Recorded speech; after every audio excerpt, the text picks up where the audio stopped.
आप सभी को सुंदर शरद पूर्णिमा की बहुत बहुत बधाई हो। बाबा विश्वनाथ की कृपा आप पर सदा बनी रहे। आ गया शरद पूर्णिमा की रात्रि। बड़े से बड़ी बीमारियां, बड़े से बड़े रोग, बड़े से बड़े बड़े कष्ट इस शरद पूर्णिमा की रात्रि को छूट जाते हैं। दमे की बीमारी, श्वास की बीमारी, अनिद्रा की बीमारी, रात्रि को जगना, ये सारी बीमारियां शरद पूर्णिमा की रात्रि को अगर व्यक्ति अपने जीवन को सुखमय बनाए, अपने जीवन को आनंदमय बनाए तो सब छूट सकते हैं। शरद पूर्णिमा की रात्रि को पीपल के पत्ते 5 लेकर उसके ऊपर खीर डालकर रात्रि को खा लेने से महाराज दमे की बीमारी, श्वास की बीमारी रुक जाती है। वो बीमारी बढ़ती नहीं है, उससे कष्ट नहीं होता।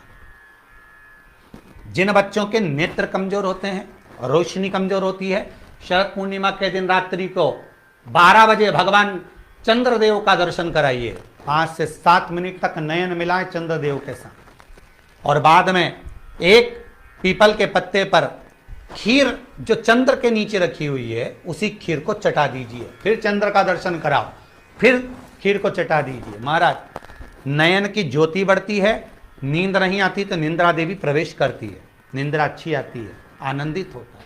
महाराज जिस व्यक्ति के शरीर में गांठ पड़ जाती हो, शरीर काला पड़ जाता हो, चट्टे पड़ जाते हो या दांत खाज खुजली हो जाता हो, उसके लिए भी शरद पूर्णिमा की रात्रि को 12 बजे महाराज भगवान चंद्रदेव के लिए 21 दिए जलाए जाते हैं। उस 21 दिए की कालोच एक थाली में इकट्ठी करी जाती है। कालोच को इकट्ठी कर कर शरीर में गाय के घी के साथ में जहां जहां जगह पर चट्टे हैं, गांठ है, वहां लगाया जाता है। उसको 5 या 7 दिन लगाइए। उसके बाद में रोज प्रतिदिन लगाने के आधे घंटे बाद स्नान कर लीजिए, आराम लगना प्रारंभ हो जाता है। महाराज आज शरद पूर्णिमा की रात्रि से लेकर कार्तिक पूर्णिमा की रात्रि के बीच में जो दामोदर भगवान का, कृष्ण का, शिव का मंगल आनंद करेगा, अभिषेक करेगा, पूजन करेगा, स्मरण करेगा, उसके सारे दुख दरिद्र दूर हो जाएंगे। रात्रि को आप बड़े प्रेम से खीर बनाओ, चंद्रदेव की साक्षी में रखो, भोग लगाओ भगवान श्री हरि को।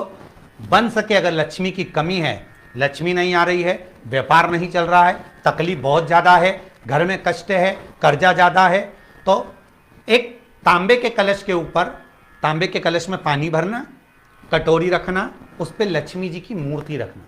लक्ष्मी जी की मूर्ति नहीं हो तो चांदी का सिक्का रखना। उसके सम्मुख में आप 31 दीपक घी के लंबी बाती के जला देना। महाराज एक एक कमल गट्टा उस 31 दिए के अंदर डाल देना और लक्ष्मी जी का पूजन करना, लक्ष्मी जी का स्मरण करना, खीर का भोग लगाना, पान के पत्ते पर खीर रखना, 5 पत्ते पर खीर का भोग लगाना और माता लक्ष्मी से विनती करना।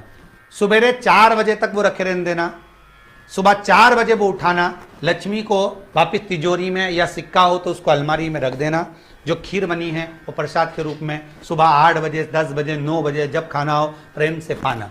माता जो दिए लगाए हैं वो ठंडे हो गए होंगे, उनको रखे रहने देना, बाद में काम आते रहेंगे, या दिए विसर्जन करना हो तो आपकी मर्जी है।